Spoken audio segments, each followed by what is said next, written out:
I guess I would welcome you. I'm Janine Castello-Lynn, and I'm a vice president at the Berkeley Historical Society.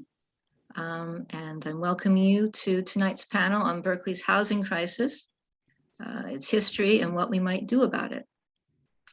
So to begin with, it's hard to escape the fact that Berkeley is experiencing a housing crisis.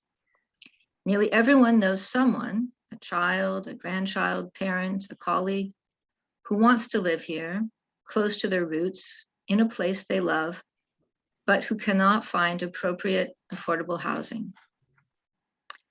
What then might be the recipe for solving Berkeley's housing crisis?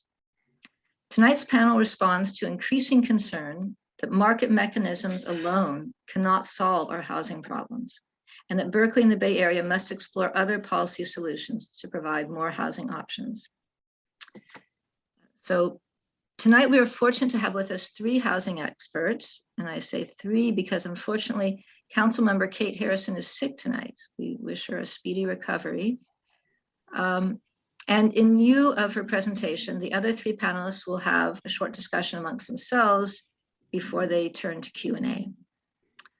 So I will introduce you briefly to the three panelists.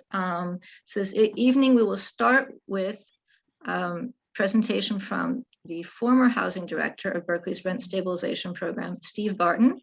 Steve, you want to say hi? Hello. Hi. Okay, Steve will provide Thanks. So Steve will start with a graphic demonstration of the country's and the Bay Area's recent rent increases and offer historical context to help us make sense of these increases. Next, Nicole Montojo. You want to say hello, Nicole? Hi, everyone. Hi, thank you. Who is a researcher at the Othering and Belonging Institute at UC Berkeley. We'll talk about the early history of racially exclusionary housing in Berkeley and the Bay Area and discuss how this history shapes the present day. And finally, Joel Rubenzahl. Hello. Thank you. An expert in the development, financing, and syndication of affordable rental housing will share the story of Savo Island, a limited equity co-op in Berkeley, which he helped spearhead. He will then go on to explore other options of providing affordable housing for Berkeley. Okay, before we begin, a final note, please keep your mics muted. And please feel free to put your questions in the chat as we go along. So and now I will hand the spotlight over to Stephen. Thank you. Thank you. And I will get to work on the share screen.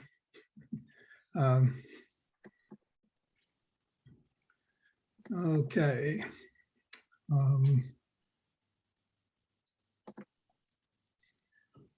So can you see the the slide there? Okay. Remember, you want to go to slideshow at the top center. Yes, unfortunately, I have a lot of information across the top that is obscuring the place where I would go to hit slideshow. Oh. So I'm just going to I'll just work with it. Sorry, folks. So let me start with an overview of my talk, which is that I'm going to go back over very briefly over the post-war housing history of the United States and then the Bay Area, because our current understanding of how the housing market works was formed during post-World War II prosperity in that period from roughly 1950 to 1980. And that sort of basically now obsolete view of how housing markets work has been frozen in place by market fundamentalism, or neoliberalism, you could call it, despite 40 years of rising rents since 1980. So if we have a better understanding of these two periods, then we'll have a better understanding of the directions that we need to go for future housing. So here's a chart showing the real, which is to say inflation adjusted rents for all US cities. And if you, inflation adjusted means that we're looking at rents in relation to all goods and services. So, you know, if the cost of everything goes up 5% and rents go up 5%, then within that context, there's no change in real rents. They represent sort of the same proportion of people's expenditures as they did before. On the other hand, if rents go up 10% while other prices go up 5%, then real rents are increasing. If rents stay the same while all prices go up by 5%, then real rents are decreasing because they are a decreasing proportion of sort of that market basket of goods.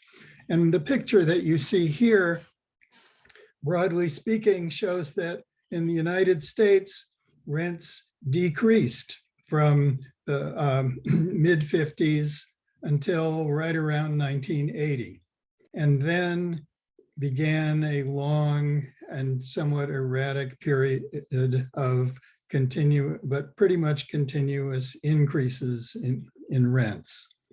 And so how did it happen that in that post-war, immediate post-war period, rents actually, real rents actually went down and incomes were going up? So it was a good period for renters and indeed for people who could become homeowners. And what you're looking at is that high unionization rates had spread economic prosperity and productivity gains to all income groups. Meanwhile, the development of the highway system and massive post-war automobile production increased access to suburban land, gave that land easy access to jobs, and decreased the cost of land and thus the cost of building, with the result that you had massive suburban development, opening up homeownership to people with working class incomes. Mostly just to white people with working class incomes, which we could get into more later. And the result was that with all that new housing opening up for homeowners, people were moving out of rental housing in cities, and real rents managed to actually decline. Now, it was a good period for renters on the whole, but their gains, if anybody remembers the 1970s and indeed the 1960s and 70s in major cities and in the Bay Area, you know that those gains were undermined by some important forces. Landlords cut back maintenance in order to keep profits up in response to declining rents. So you had major problems of deterioration throughout the rental housing stock. And as whites moved to the suburbs, minorities were able to move into neighborhoods where they'd previously been excluded. And the result was just an explosion of racial fears and racial panic.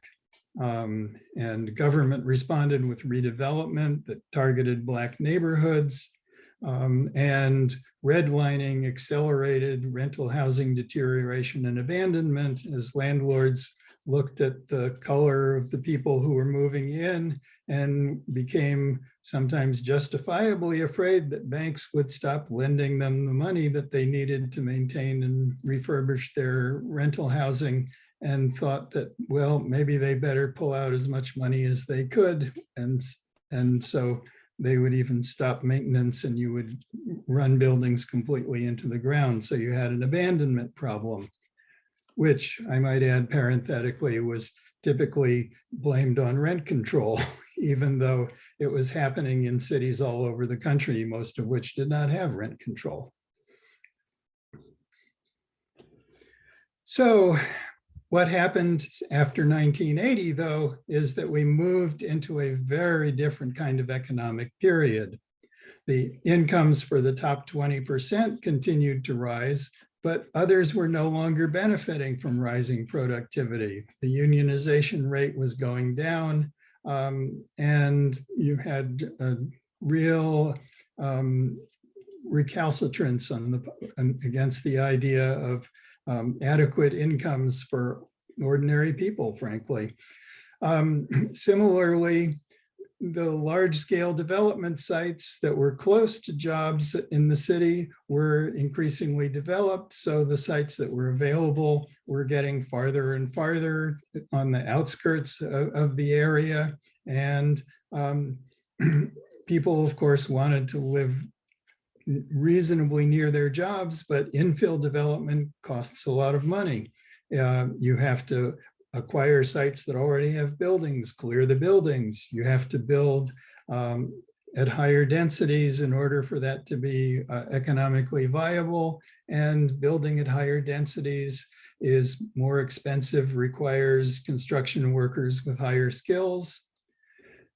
And because their incomes weren't going up, most tenant incomes were too low to pay the costs of new construction. So you weren't getting the level of new construction that you had gotten in the previous sort of historical period. And the result was that filtering down was no longer working. In growing areas, of which the San Francisco Bay Area is somewhat of an extreme example, instead of filtering down, you had filtering up, in which often relatively cosmetic improvements would be made to existing housing and it would be rented out for more rather than gradually increasing in its affordability. So here's a chart that shows the trend in real rent for the San Francisco-Oakland metropolitan area. And in order to fit things onto the graph, you pretty much almost have to flatten out those dramatic increases in real rents nationwide, because the real increases in rents in the Bay Area have been just extraordinary. You can see off at the far right of the chart at the very top, a little abrupt decrease. That's the effect of COVID in sort of temporarily holding down rents, but I don't think you can expect it to last.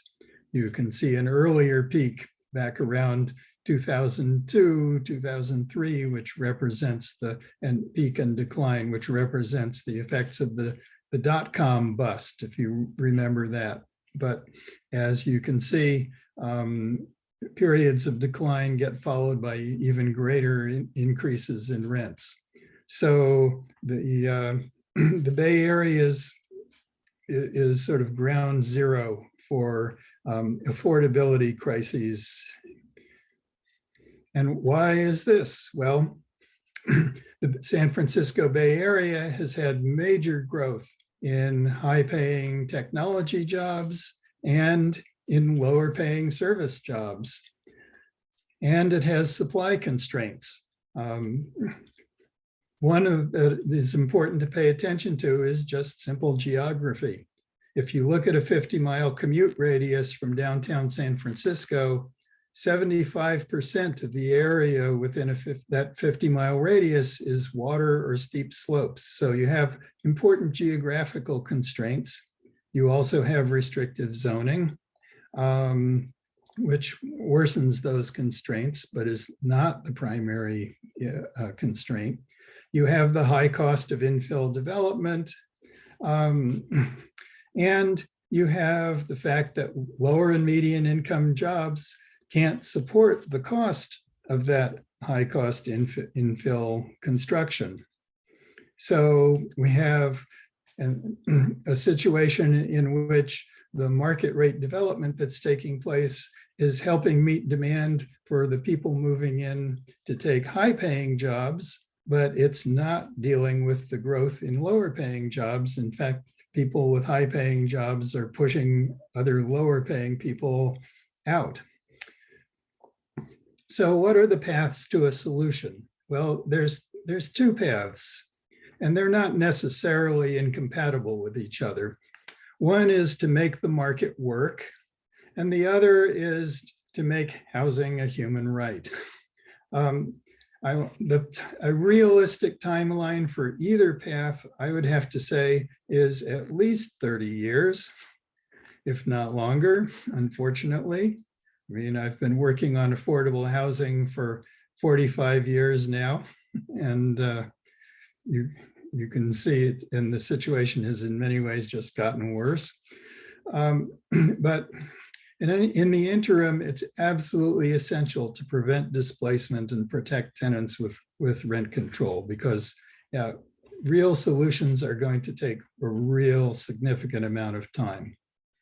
So, how do you start to get a little closer to that post-war situation that was so favorable to, lowering housing costs and rents?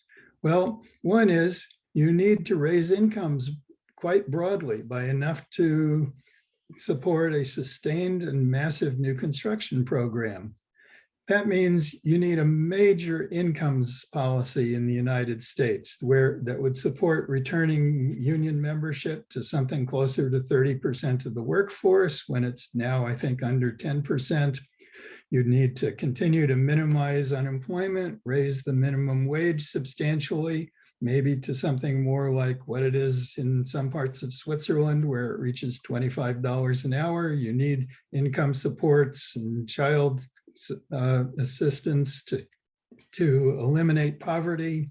You need rent subsidies for all the people who remain as low income. And if you actually provide the basis for that massive sustained new construction boom, you'll need to reduce exclusionary land use regulations. But I just need to say that anybody who says, oh, the solution is reduce exclusionary land use regulations and then the market will work, is basically an apologist for the existing situation. Because if you don't have broad increases in incomes, then reducing exclusionary land use regulations is fiddling around on the margins and mostly going to be helping the higher income tenants. Now, to have housing become a human right, we need to provide affordable, not-for-profit housing that's adequate in quantity for all low and moderate income people. It can be done by acquiring and rehabilitating existing housing, and it needs to also be done with new construction for a growing population. It's really expensive because construction is expensive. So how do you pay for that? Well, one good way to pay for it is to fund it with taxes on the unearned profits of the real estate industry, because the existing people who own existing rental property are benefiting from those rising rents, which they did not create those rising rents through improving their property. Those rising rents were created by having a crisis in supply and demand, that they're a creation of basically the larger society and the way the Bay Area has organized itself. And of course, there are other progressive taxes on that we could propose and contemplate. Berkeley has done some taxes like that. Measure U1, which raised the taxes on residential rental property based on gross receipts. Measure O, which was a city bond measure. Measure P, which increased the tax for the most expensive third of real estate sales. In California, we could repeal Proposition 13 as it applies to commercial properties, which are getting very much of a free ride. You can protect homeowners from rising taxes without having to protect Disneyland and Chevron and other major commercial property owners. And in the US as a whole, we could have wealth taxes, we could have financial transaction taxes, and so on. So those are the two major directions that we can go in order to work on solving the housing crisis. But we're deep into it. Things have been getting worse for 40 years now. It will take a nearly equivalent amount of time to really dig ourselves out of that. So with that, I will stop there and pass it on to Nicole.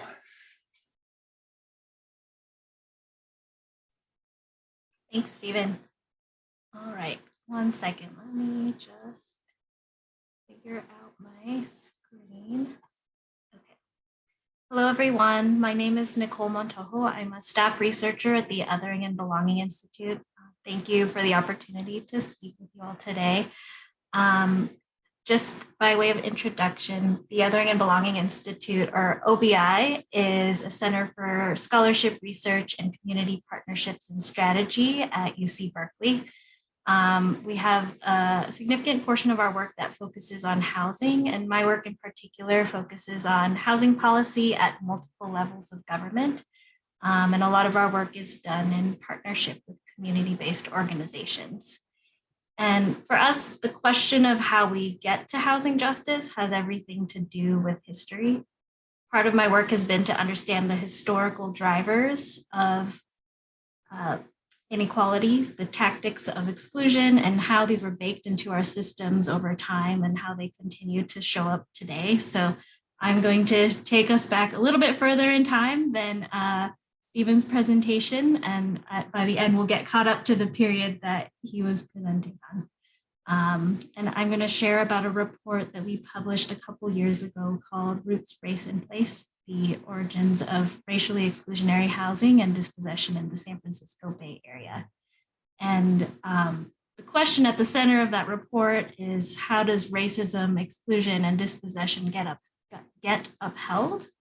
And we started this research because we believe that understanding the history of how these tactics functioned is essential to dismantling their legacies in the future. And that's necessary to adequately tackle the housing crisis. And most often we talk about the federal government's role in advancing racial exclusion in housing through things like redlining. But it was really much more than that, especially at the local level. And I believe it's critical to unpack the local history of how these tactics of exclusion played out on the ground in this region. And Berkeley was really at the center of this story in the Bay Area. And it's a story of two Berkeleys, one that is the heart of resistance and movements to advance fair housing and justice. And it's also the place where a lot of innovation around exclusionary tactics took place. And history shows that exclusion and structural racism in housing is not solely a function of factors outside of local control. In practice, it was driven by a lot of local actors, developers, real estate agents, homeowners associations, neighborhood groups, and local government institutions that have collectively shaped local policies and markets. And what this tells me is that there's a role for local government in repairing the harm. And so in the report, which you can see the link here at the bottom of the slide, we talk about a series of tactics: state violence and dispossession, extrajudicial violence, exclusionary zoning, racially restrictive covenants and homeowner association bylaws, racialized public housing policies, urban renewal, racial steering and blockbusting, and municipal fragmentation and white flight. And I will talk just about a few of these today. And in looking at this history, we thought it was helpful to put all of these different tactics together on a timeline. And this highlighted for us how all of these different methods overlapped at different points in time and were really interwoven together. And I think this entanglement is what really made them effective. And we saw also that they were adaptive. Different tactics evolved as court rulings and policies sought to limit discrimination. And while the laws have changed and racial justice movements have made progress, we have yet to effectively repair this history. And first, I think it's important to acknowledge that different forms of violence and dispossession undergird this entire constellation of tactics. Both state violence and also extrajudicial violence was the starting point and persisted throughout this region's history. And the forms of that violence have changed over time, from colonization and indigenous dispossession, and then later to urban renewal and the taking of land through eminent domain. And I think it's also important to note that policing has been and continues to be a mechanism for this. It was often used to enforce containment of people of color to certain areas and neighborhoods. And just as an example, in 1958, when a Black family moved into housing that was being rented out by a white school teacher in Elmwood, the Berkeley police conducted a joint investigation with the FBI on whether the teacher was part of an integration conspiracy. And after that, the FHA, the Federal Housing Administration, subsequently blacklisted this white teacher from future federal financial assistance. So it was institutions like the police, but also individual people. And another example, in 1959, when a Black family dared to move into the Cragmont neighborhood of Berkeley Hills, there was a KKK-style burning cross placed on their property. So it's individuals and also specifically landowners and landlords who held significant power when it came to enforcing the color line. Landlords in new apartments often didn't want to rent to Black tenants if the housing was located outside of Black areas. And this was very normal prior to the passage of the Fair Housing Act. And so one early tactic that I wanted to highlight was the use of restrictive covenants, which were clauses in contracts and property deeds that forbid the resale and sometimes the rental of properties to non-whites, and particularly Asian Americans and African Americans. And this is just an example of one such clause within a deed that was written into this agreement for the Claremont neighborhood at the Oakland and Berkeley border. And these racial covenants were extremely common throughout the Bay Area. They were often marketed as a feature of new developments. These are an ad from a newspaper and a price list that specifically notes the restrictions against specific racial groups.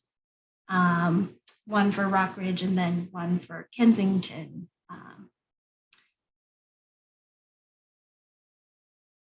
And Steve talked a bit about exclusionary zoning, and this is a big part of the early history of Berkeley, closely related to racial covenants and bylaws, and as you all probably know, a focus of a lot of current policy discussions.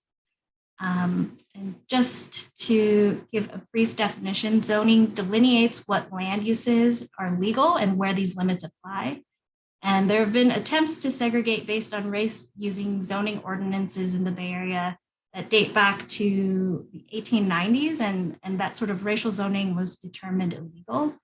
But jurisdictions found ways to do this without explicitly referring to race in their zoning codes. And the discourse surrounding the spread of zoning practices focused on maintaining property values, which this quote from Jessica Traunstein speaks to.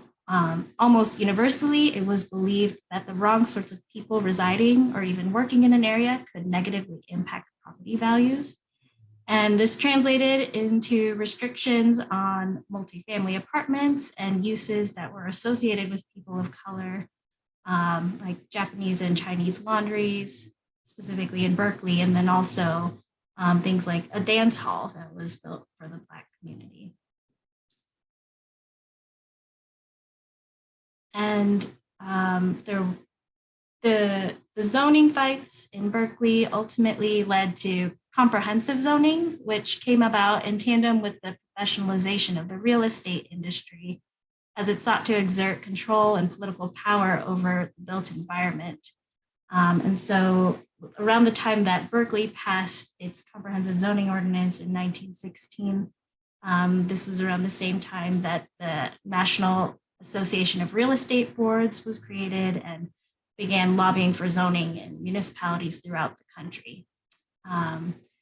And so Berkeley was among the first cities to adopt comprehensive zoning and specifically adopt an exclusive single-family residential zoning designation. And it became a way to extend the impact of the restrictive racial covenants beyond just the land that developers themselves own and build on. And so this meant greater control for development and sales competition. And the person who spearheaded this policy was a man named Duncan McDuffie, who served on the Civic Arts Commission for the City of Berkeley. He was also the president of Northern California's largest real estate brokerage and development corporation, which built numerous racially restricted subdivisions in Berkeley and San Francisco and other parts of the Bay Area. And the last tactic or set of tactics that I'll talk about are real estate industry practices. And these include things like steering and blockbusting. Steering is the practice of guiding prospective home buyers toward or away from certain neighborhoods based on race. And blockbusting was the practice of provoking fear or racial change in the neighborhood in order to profit from the transactions of white people selling their homes and people of color moving in and buying those homes. And these sorts of practices were perpetuated through industry guidelines, like this article that was specifically written into the National Association of Real Estate Boards Code of Ethics. And it was also perpetuated through intimidation of realtors or community members who are willing to do business with people of color, and also intimidation of new or prospective residents of color themselves. And so what I think these tactics speak to is how exclusion was advanced and institutionalized, particularly via relationships and the influence of capital on public policy. And they show how both private action and public policy are mutually reinforcing, with industry leaders exerting political control over state and local government in order to deliberately advance a policy agenda that protected and served their financial interests. And Duncan McDuffie from Berkeley is a prime example of that. I wanted to highlight a couple of historians whose writing and recent books speak to this. Hyanga Yamada Taylor, for example, writes that the problems are not just about the federal government or real estate or banking. It's about their relationship, the way that the private sector influences the direction of public policy.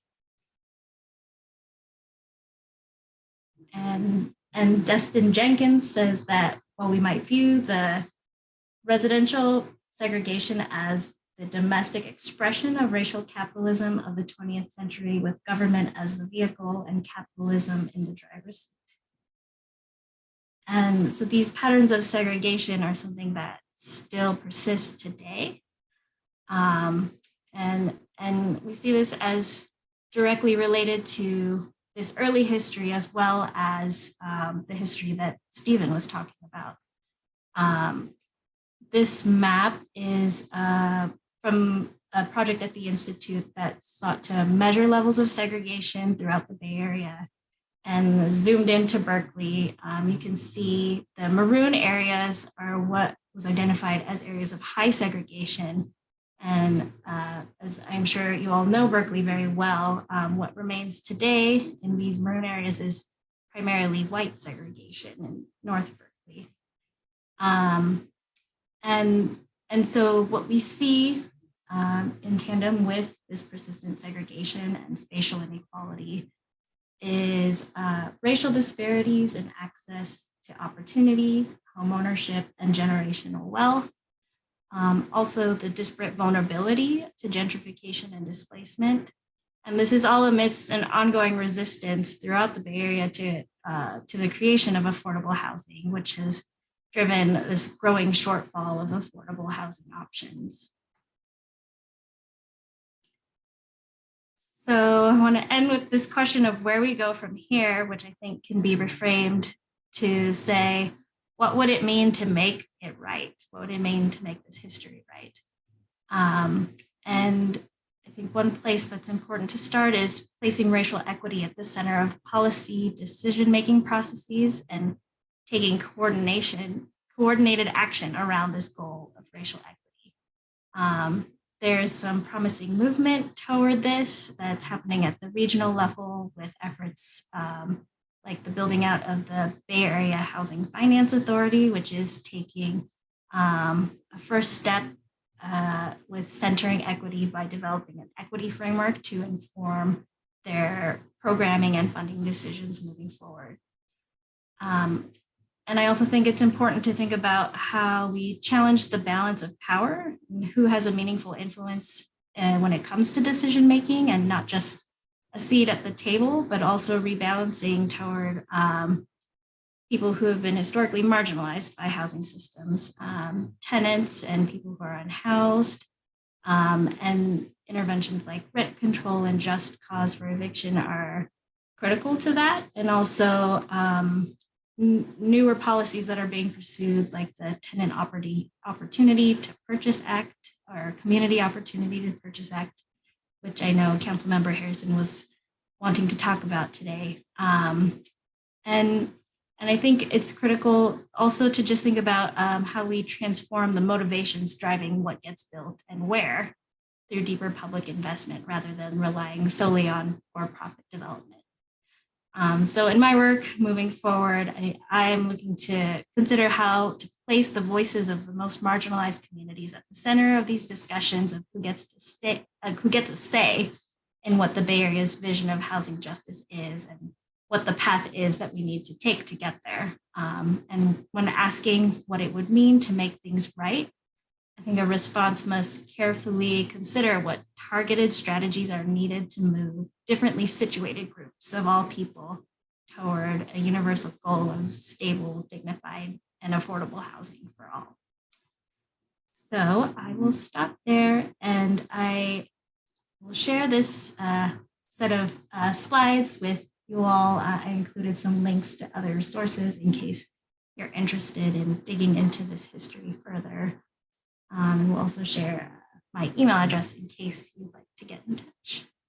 Thank you.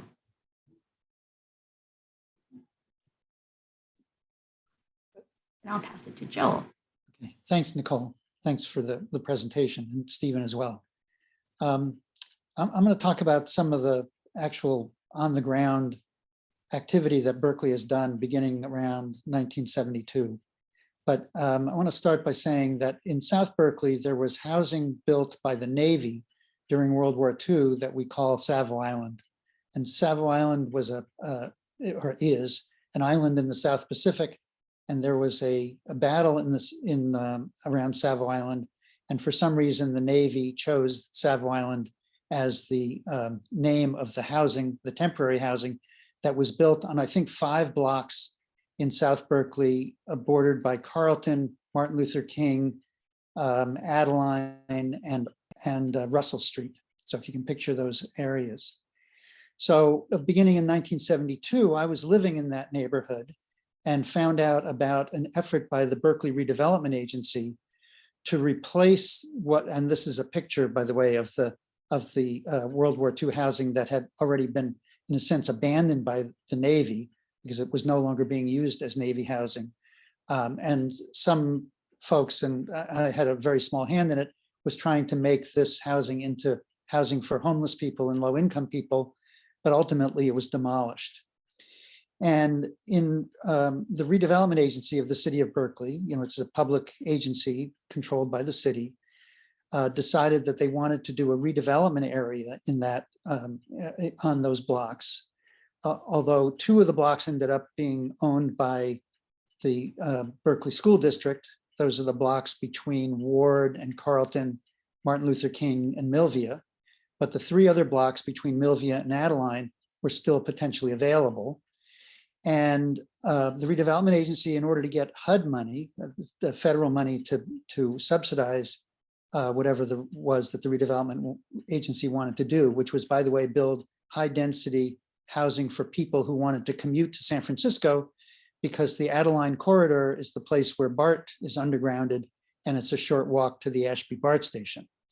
So the redevelopment agency had this idea of taking over these 3 blocks and guiding or actually doing development. But in order to qualify for the federal money, they had to create what was called a project area committee of local residents. I believe there were 8 units on the 3 blocks, 8 existing units. So the redevelopment agency organized those 8 families, and they created a project area committee and was working with those groups, with those individuals, about a plan.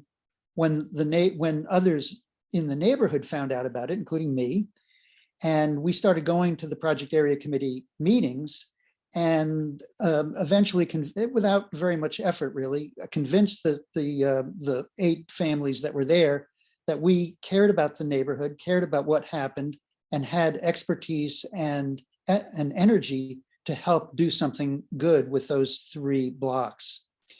And so the Savo Island Project Area Committee became from Ashby to Carlton, Martin Luther King to Shattuck. And it was a neighborhood organization that had annual meetings, and you had to be elected to the board of directors. There was an 11-member board of directors. And without a lot of time passing, I became the president of the board and kind of guided the development that you see there today, the Savo Island Cooperative Homes. So what we did, and it was the project area committee was primarily owners, not renters. There were, I think, only 2 renters on the committee, me being one of them. And what the committee wanted was something that would fit in with the neighborhood, that served people who were low and moderate income, not commuters to San Francisco necessarily, and that in some way reflected the density and the quality of living in that neighborhood. And we ended up getting money from the redevelopment agency and essentially taking over the development and became the developer of that property. Now, this is a group of 11 volunteers who really had no expertise and knowledge and history of being developers, but we convinced people that we could do it. And we did. We got a little bit of money from the City of Berkeley to actually buy the land on 2 of the blocks. We got a loan from FHA, the Federal Housing Administration, to pay for the cost of construction. We got a commitment from HUD for project-based Section 8. And Section 8 is the program, the federal program that still exists, that pays the difference between 30% of income that the tenant pays and the cost of operating the housing, or whatever the maximum rent is. Sorry, my phone is ringing. I'll ignore that. So we were able to put together the pieces that were necessary. We got a local architect who actually lived just a few blocks away to be the designer. We got a contractor from Oakland, and the project was built beginning in 1978 and was finished a year later. So it was done as a limited equity co-op, meaning that the residents own and control the development. And this was, not necessarily a new idea, although it certainly was a new idea in the Bay Area, because co-ops existed for many, many years in the Midwest and in New York. But this was slightly different. So it's not like a condo in the sense that the co-op members could sell their unit. By being limited equity, it meant that the residents could get the benefit of occupancy, but when they leave without any money, or with a very small token of interest on the amount that they paid down. So it is a property that will, in a sense, permanently be available to low-income residents, and that to me is very important. In this period of time, from 1972, when I first got involved, to 1978, when construction started, there wasn't an industry of affordable housing in Berkeley or the Bay Area that was dominated by nonprofits. And now we do. We have in Berkeley, we have two nonprofits, terrific nonprofits that are located here. Oakland has some, certainly San Francisco does, Richmond does. So today there's a sort of a different world. We didn't have the opportunity to say to RCD or SAHA, the two Berkeley organizations, come and help us do the development work. You have sophisticated, knowledgeable people on your staff who know how to do development. We had to do it ourselves. But today it's a different story. And both of those organizations are very active in Berkeley and the surrounding area and do a very good job of building affordable housing using the resources that are available. Unfortunately, the resources that we had, which were primarily the income subsidy for the residents, is no longer available. So we have a system today that requires local, state, and federal resources to pay the cost of building. Because as Stephen said, and as may be obvious to all of you, the cost of building is really no different if it's affordable housing or it's market rate housing. You need studs, you need concrete, you need a roof, and the cost of labor is the same no matter what kind of housing you're building. So unfortunately, it's very expensive in the Bay Area and really around the country to build. And the cost is way beyond the ability of low-income households to pay the cost of operations. That's like insurance, taxes, water, sewer, garbage, management costs, and so on, and pay the mortgage on top of that. And in fact, very low-income people don't even pay enough in rent at 30% of their own income to cover the operating costs of housing these days. It costs about $1,000 a month just to pay the cost of operations without paying anything for debt service. So cash is what is needed in one form or another. And I won't go into the details of the various programs that exist, but basically the property has to be paid for with third-party money, and it's all local. I mean, it's all government funds one way or another, either directly or indirectly. So in the limitation on building affordable housing is, it turns out, is not the lack of land, because it's a lack of resources. There is probably twice or three times as many proposed developments in the state of California as can be funded with the limited resources that are available. So there are plenty of developers, many nonprofits, whose business is to do this and who actively pursue it, but there's not nearly enough money to do all the deals that are being proposed. And they're quality deals. They get ranked, but the minimum requirements are so high that basically all of them should be funded. So one thing we can do and should be doing is providing more government resources. And you probably already know that one of the biggest uses of government resources is the homeowner mortgage interest deduction that only upper income people use. And so what the federal government and the state government are doing is subsidizing high income people instead of low income people.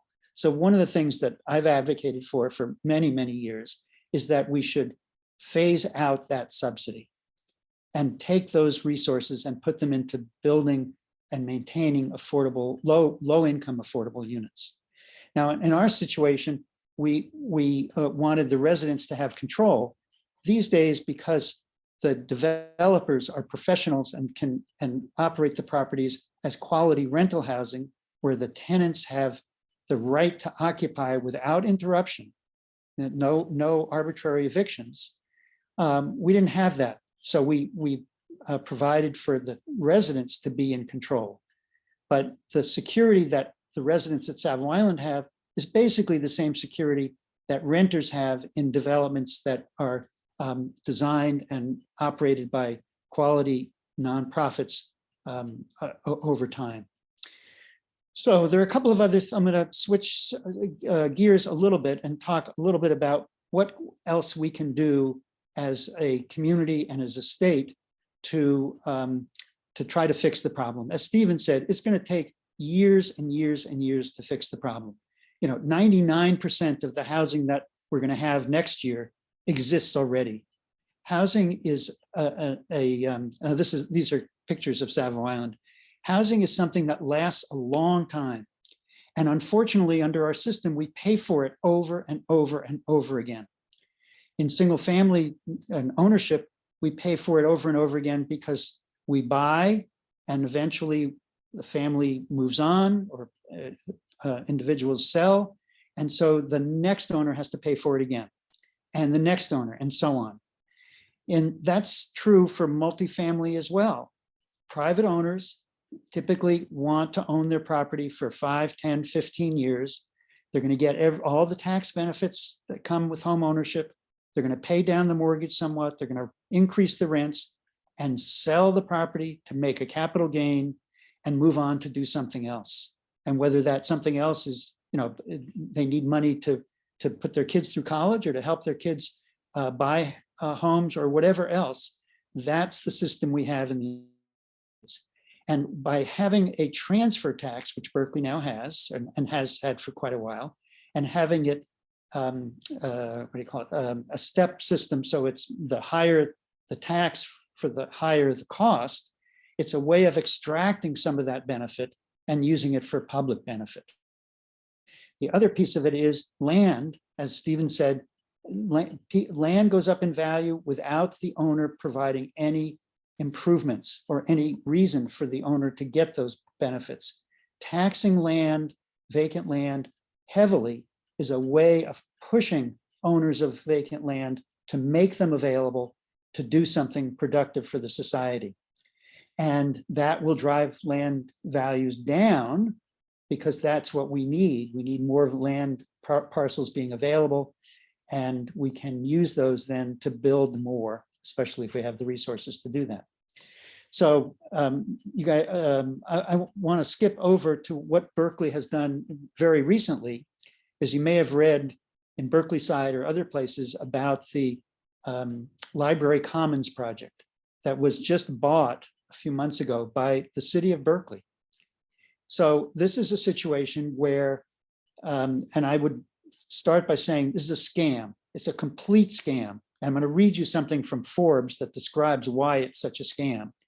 But really what happened is if a joint powers arrangement was made between the City of Berkeley and a bunch of other cities around the state, and the people who run that joint powers agency go out and sell tax-exempt bonds and make the cities the owners of the development. So Berkeley now owns Library Commons.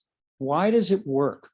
It works because about a quarter, what happens is in the event that Berkeley or any city owns the property, there's no property taxes to be paid. No ad valorem taxes, and I don't believe any other taxes. And that increases the value of the property by about between 25 and 30%, 35% these days. So somebody who has that asset and can say to the bank, we're not paying property taxes, now we can get a loan for say 70% or 75% of value without putting any cash down. There's no one putting any money at risk in these transactions.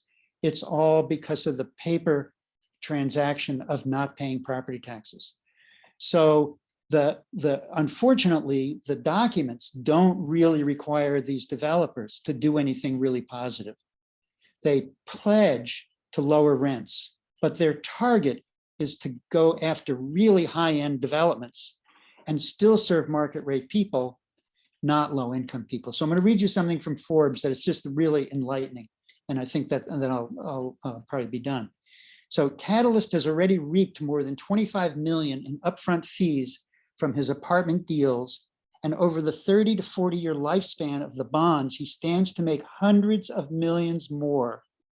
More than 20 California counties and cities have signed up with Cal CHA, that's the Joint Powers Agreement, including Tony, Menlo Park, Mountain View, Napa, and Berkeley.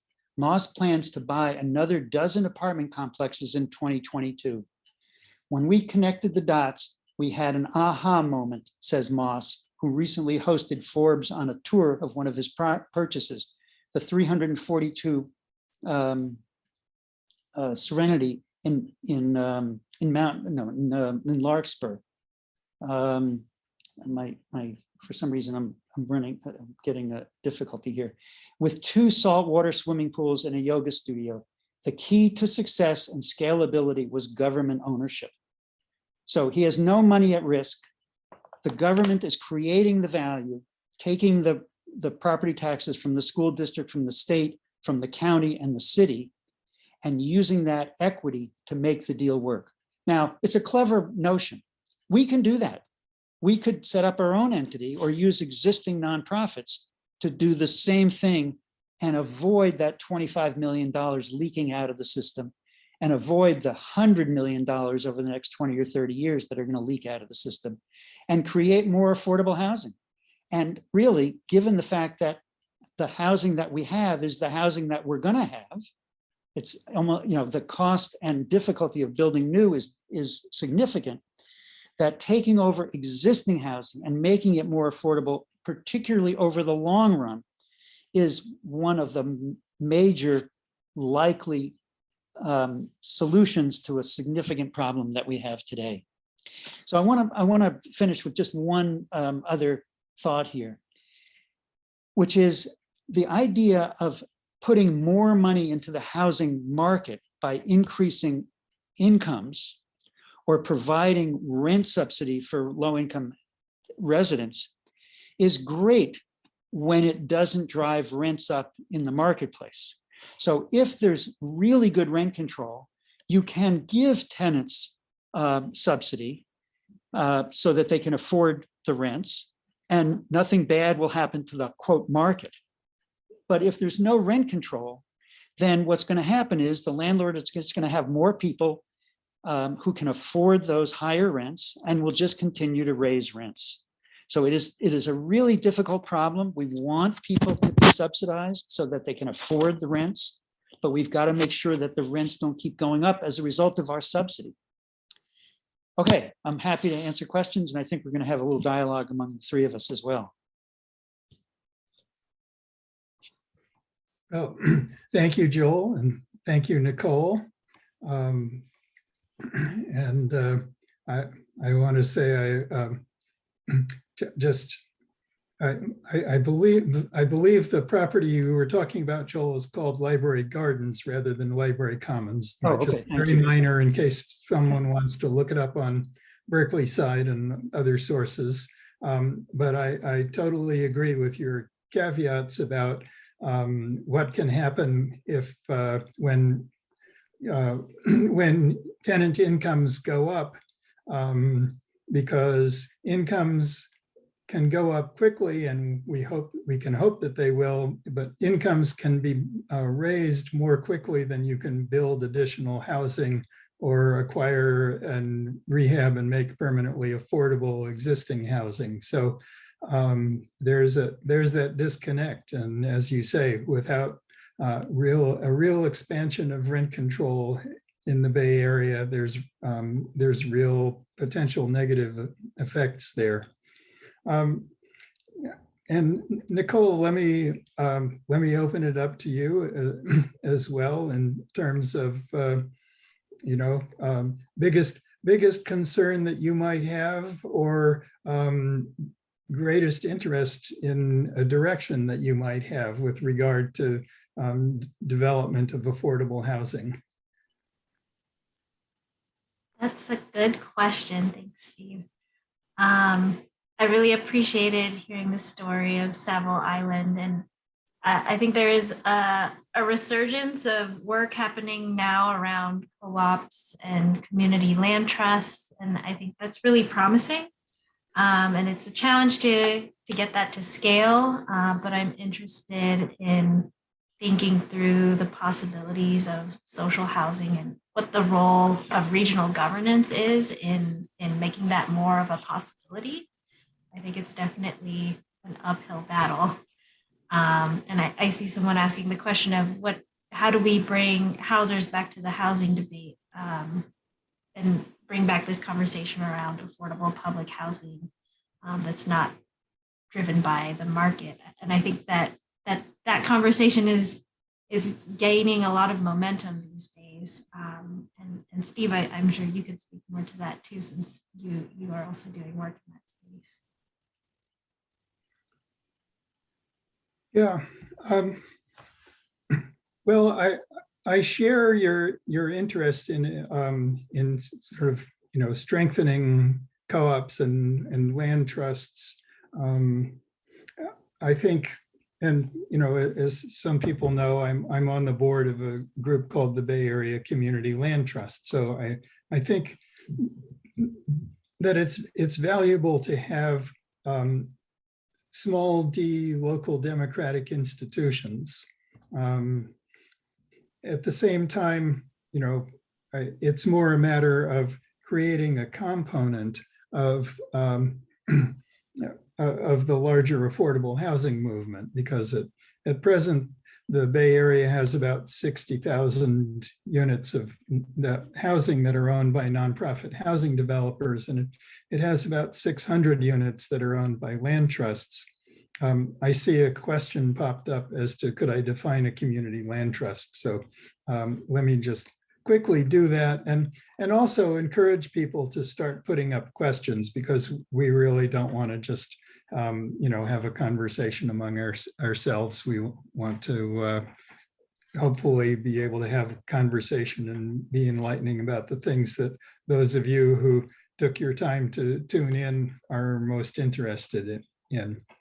But meanwhile, let me go back to what's a community land trust. It's a form of ownership of the land under housing. So the basic idea of the community land trust is that whether it's single family homes or multifamily homes, it could be co-ops, for example, where the tenants collectively own the building and the land trust would own the land under the building. And this has a couple of purposes.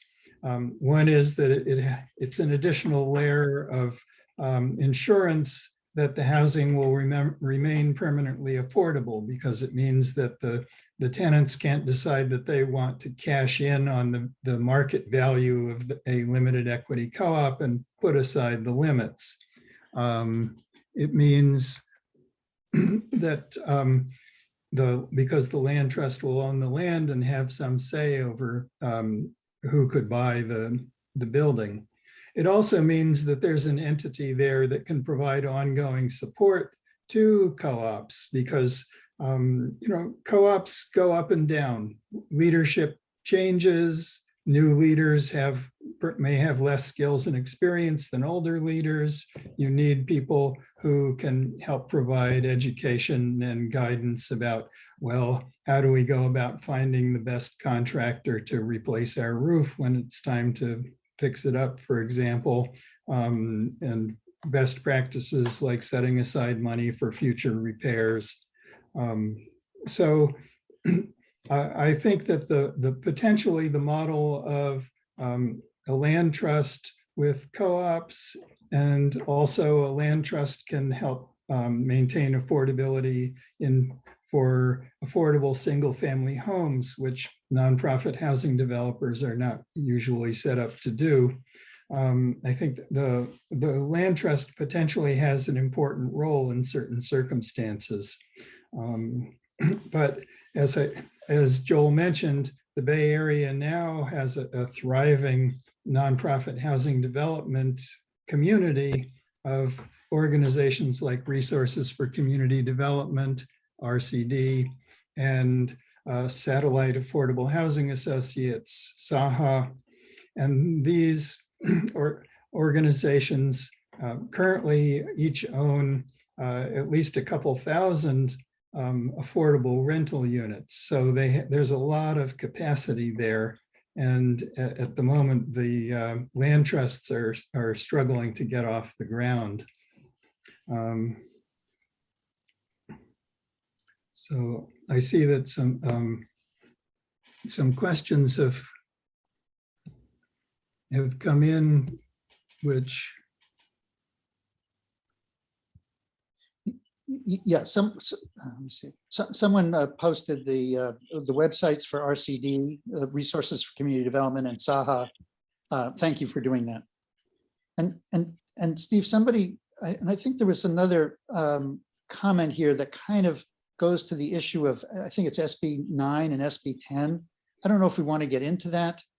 I mean, we've got such a terrible housing shortage. Those of us who are housed, want to protect what we've got. And I'm saying that sort of generically, but we're not, I mean, I've got a son who is lucky enough to live in Berkeley, and my 2 grandchildren are lucky enough to live in Berkeley, but it required a massive effort to get them to be able to live in Berkeley. And so and if we're going to sort of throw up a moat and a wall and say, okay, those of who are here get to take all the benefit of being here and forget about the people who are wanting to come in, or the next generation of our own families who want to stay here, we can do that. But the SB 9 and SB 10, as I understand it, is an attempt to break down that barrier and say, look, we've got to have higher density. It doesn't mean that everybody's going to knock down their house and build a 4-unit apartment complex, or even if that were feasible, which it probably isn't for houses that are quite valuable. But we've got to start somewhere, and getting rid of single-family zoning is a start. And so I'm actually personally very favorable toward it. I don't think it will destroy communities in the ways people have been yelling that it will. And we'll see what happens. But I think it's a great idea, and I'm glad we're doing it. Yeah, Joel, I'll just add that, zoning and land use regulations rest on what's called the police power of local government. That is that, laws and regulations intended to prevent harm. And, so it's very obvious that you could have real problems if you have people residing right next to, say, a very noisy factory, or one that's putting out pollutants, or even one that is just dealing with dangerous materials that manages to prevent them from getting outside the building, but there's always accidents. But the argument originally made before the Supreme Court that when they approved zoning basically involved saying that an apartment building was inherently a nuisance. And okay, there's a big contrast between a single family home and a large apartment building. There's not that much contrast between a single family home and a duplex, between a large single family home and a fourplex, and so on. So yeah, I think, as you can build multifamily housing that's at a scale that's perfectly reasonably compatible with single family neighborhoods. I totally agree with that. I see a comment made about the university. Someone would like some. Before you go on to that, there was a question about name some affordable housing in Berkeley. And so I think that the underlying issue here is it's great if you don't know which housing is the affordable housing. It means it fits into the community appropriately. So I'll just give you an example. At the corner of Sacramento and University, on the northeast corner, behind the 7-Eleven, is a 4-story, 5-story senior development that was built by Saha about 15 years ago. Caddy corner, again, not exactly at the corner, but just behind, is University Avenue Co-op Homes, which was developed out of land that was owned by the old Berkeley Co-op as an affordable housing project. I actually worked on that myself. There's Savo Island. There's an affordable housing project at 9th and University. That's an old SRO, single room occupancy hotel that was rehabbed and made into quite nice affordable housing. Trying to think of other examples that are local. Well, on Martin Luther King, between Alcatraz and 1 block north on the east side of, no, on the west side of the street, there's an apartment complex that was done by Saha. Across the street on Adeline or Martin Luther King, there's a 3-story building. I don't remember who exactly was the developer, but it's another affordable housing project. So in a sense, they're all over the place. And it's great that you don't identify them. Oh, Strawberry Creek Lodge actually is one of the oldest in Berkeley, which is, I think, on Addison, sort of near Sacramento. So it's great that these things sort of fit in our community, and we don't, they're not old, difficult, public housing looking monstrosities, which unfortunately a lot were built by public housing in many years past. So sorry for that digression, Stephen, but I wanted to get that in. No, thank you for picking that up. I missed that. So just a couple comments about the university. The university, the product of the university is in effect graduates. So students are sort of the ongoing material, or perhaps it could be described as the product. And the university takes no responsibility for that student body. The university, it's perhaps understandable that the university takes no responsibility for its faculty and staff. We, as a society, we don't insist that employers take responsibility for housing their employees. We want the employers to pay enough money that the employees can afford decent housing, but we don't ask them to take responsibility for the housing. That concept is questionable when it comes to students, and the university has increased just during the past, I guess, about 20 years. The university has increased the size of the student body by, maybe it's 25 years, has increased the size of the student body by 10,000 students. So that's a tremendous increase in demand for housing in Berkeley. One that all those expensive new apartment buildings don't even come close to fully meeting. So, the university is one of the particulars of Berkeley's housing crisis, just as in Silicon Valley, the major tech companies are drivers of the housing crisis there. So we combine having the university's demand and being within commute range of course, Oakland and San Francisco. So, that's one of the things about Berkeley that really calls for some level of reform, and where there's a particular entity not taking responsibility for their impacts on the community. I don't know, Nicole, Joel, you have any thoughts about the university? I mean, we all appreciate that the university, my PhD is from UC Berkeley, and Nicole works at UC Berkeley. So, I graduated from there. Yeah. So, it's on the one hand, a tremendous benefit and resource, and on the other hand, a problem at the same time. Yeah. So I wanted to clarify something. If I misspoke, I apologize. The SB 9, SB 10, as I understand it, and I'm not an expert about it, only does away with single family zoning. It doesn't do away with zoning. So, there is zoning, and there will continue to be zoning. It just basically, as I understand it, allows single family lots to be, to either build a unit in the back, an in-law unit or something similar, or if there's a vacant land, a piece of vacant land, to build a duplex or a triplex. It doesn't do away with zoning. It's not a disaster waiting to happen. It's not going to make us into a Dallas. It's just a small change to the zoning rules, as I understand it.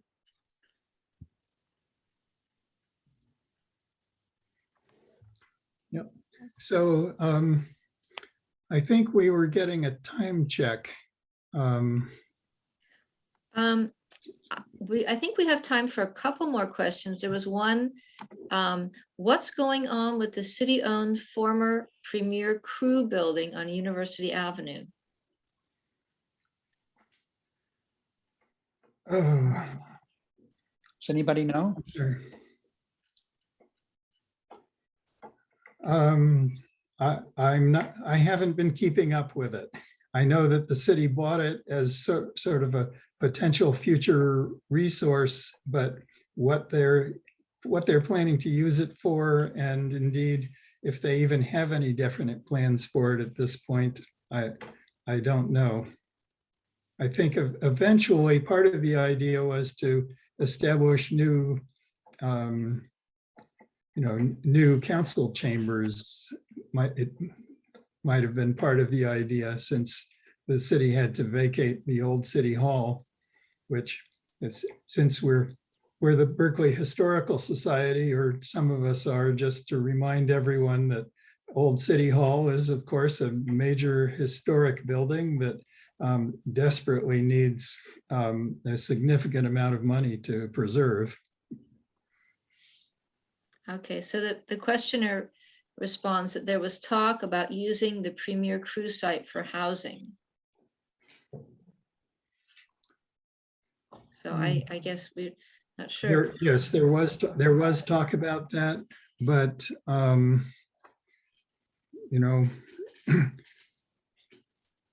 Who owns the building now? Does anyone know that? Oh, the city does own it. The city owns it. Okay. So they could develop affordable housing there, or some other kind of housing. Yeah. So I have a quick question. And there's somebody who wants to know about historic housing in Berkeley and how that value fits in. But quickly, how can the city encourage these nonprofit housing associations or organizations, RCD and SAHA, to develop more affordable housing? I mean, when we get an affordable housing, like, I don't know, the Mabel Howard building that we have for our publicity, how does that start? And what's the role of the city in such a development? So typically what happens is the city says, we've got some money. And the developers are always out looking for land or sites that are potentially available to do what they want to do. Now, sometimes people bring them sites. I mean, a church, and I've been involved in many of these kind of situations, where a church will say, we don't need our parking lot anymore. Let's build affordable housing. It's part of our mission. And they will go to a nonprofit, sometimes a for-profit, and say, okay, we'll sell you the land at a discount. Go do it. And so then you hire an architect, figure out the zoning, how many units can you build, which kind of units, and you start the process and figure out all the different resources that you need. So I think that Berkeley doesn't need to encourage them. Their business is building and they would love to build more. So it's a question of the resources being available. So it doesn't make sense for those organizations or any of the others to tie up land and use their resources if there's no hope of getting the subsidy. You want the developments and the subsidy to flow together, because it costs, it's typically, you could spend $500,000 or $1 million in pre-development costs before you put a shovel into the ground. So none of these organizations, and nor any for-profit developer, wants to put that kind of resources out the door, not knowing that there's an end to this process. So they need to know that the resources are going to be there and timely for the development in order to work on it. So it's really, the resources have to come first, or knowing that the resources will be there comes first. Then the developers will react.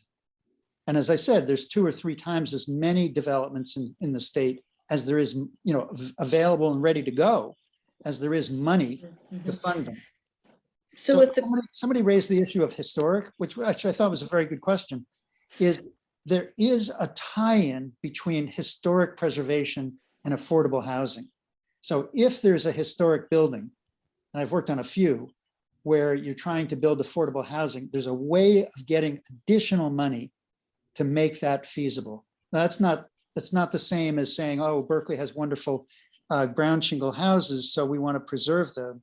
No, when these are properties that are on the historic register for historic places, the federal register for historic places, then you can get more financial benefit to maintain those properties, or to rehab a historic building rather than tearing it down and starting from scratch.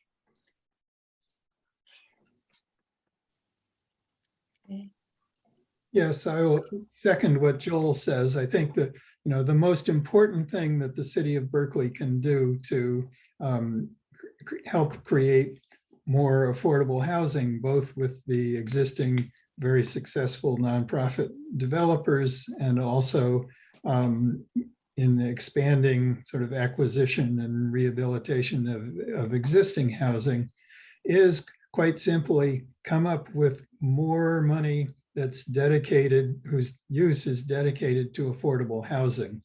The state law has changed in recent years so that citizen initiatives can raise taxes for specific purposes like affordable housing by a majority vote rather than having to get 2/3.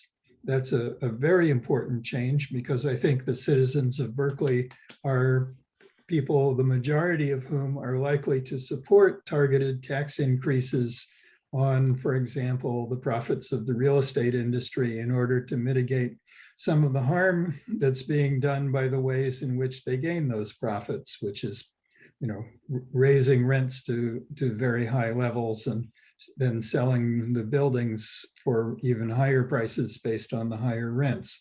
So there's the potential there for the citizens of Berkeley to get together and do some targeted tax increases dedicated to affordable housing that would turn a lot of additional projects into reality and really accelerate the pace of preserving the economic diversity of the city of Berkeley. okay. Well, thank you. I see that we are at 9 o'clock, basically. And so I think it is time to bring this program to a close.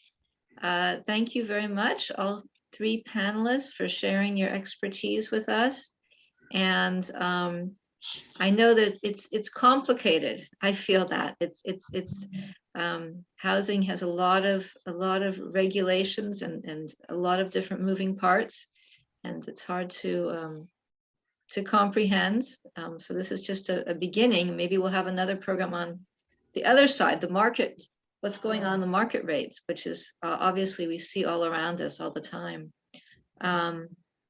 But thank you, and we will hopefully be in touch. Okay, so Anne is saying that she's our tech person tonight. She plans to put this up on YouTube, so people who've missed it or want to share it can see it.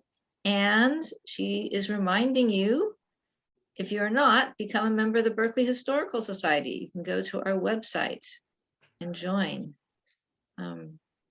So, okay, thank you very much, and good night to all of you. Okay. Thanks for spending